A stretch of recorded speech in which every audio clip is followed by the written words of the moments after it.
रीवा जिले के थाना जलही क्षेत्र की रहने वाली एक 12 साल की मासूम लड़की के साथ स्थानीय युवक ने दुष्कर्म की घटना को अंजाम दिया, जिसके बाद पुलिस ने आरोपी को गिरफ्तार कर लिया है। जानकारी लगते ही परिजनों सहित हजारों की संख्या में ग्रामीण चौकी पहुंच गए और आरोपी को उन्हें सौंपने की मांग करने लगे। घंटों तनाव की स्थिति बनी रही, हालांकि बाद में पुलिस की समझाइश के बाद ग्रामीण शांत हुए।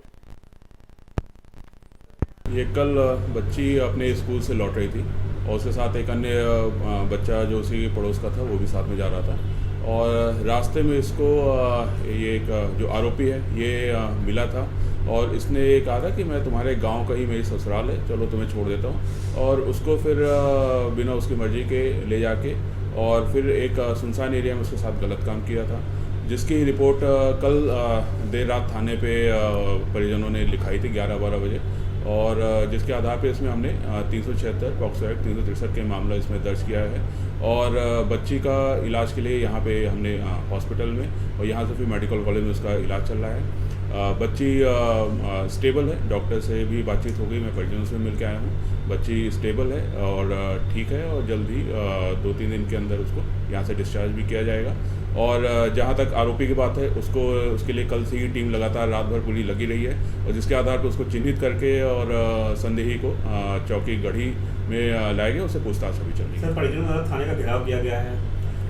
परिजन का कुछ गांव वासियों और जो साथ के हैं उन लोग के द्वारा उस चौकी में जहाँ पे जो संदेही को लाया गया था वहाँ का उन्होंने घेराव किया है और उनका 2-3 मांगे थी, जिसके बारे में हमने बताया कि सारी चीज़ें अवैधानिक है। उनका कहना था कि आरोपी को उनको सुपुर्द कर दिया जाए, जिसके बारे में उनको समझाई दी गई कि इस प्रकार से ये संविधान को विपरीत है। और दूसरा उनकी कुछ अन्य चीज़ों को लेकर भी असंतोष था, रोड और अन्य चीज़ों को लेकर भी असंतोष था, तो सारी चीज़ों का उनको समझाइश दी गई है और उनको ये भी आश्वासन दिया गया है कि जो आरोपी है उसके खिलाफ हम जो भी कठोर उसमें हम वैधानिक कार्रवाई कर सकते हैं, कठोरतम दंड दिलाने के लिए हम प्रतिबद्ध हैं और उसको जल्द से जल्द उसका केस लगा के और कोर्ट से उसको सजा दिलाएंगे। सर, चौकी मौजूद जो भी आक्रोशित भीड़ मौजूद थी वहाँ पे हवाई फायरिंग करनी पड़ी कंट्रोल करने के लिए? नहीं, भीड़ जरूर आक्रोशित थी, लेकिन काफ़ी समझाइश के बाद और पुलिस के कड़े रुख के बाद उसको वो बाहर निकल आई, हवाई फायर की जरूरत नहीं पड़ी है। कितने आरोपी थे सर? एक आरोपी है इसमें। लड़की के जी, बच्ची के साथ? बच्ची 11 से 12 साल की है। सर, आरोपी बच्चे जो साथ में था उसका क्या हुआ सर? क्या चीज़?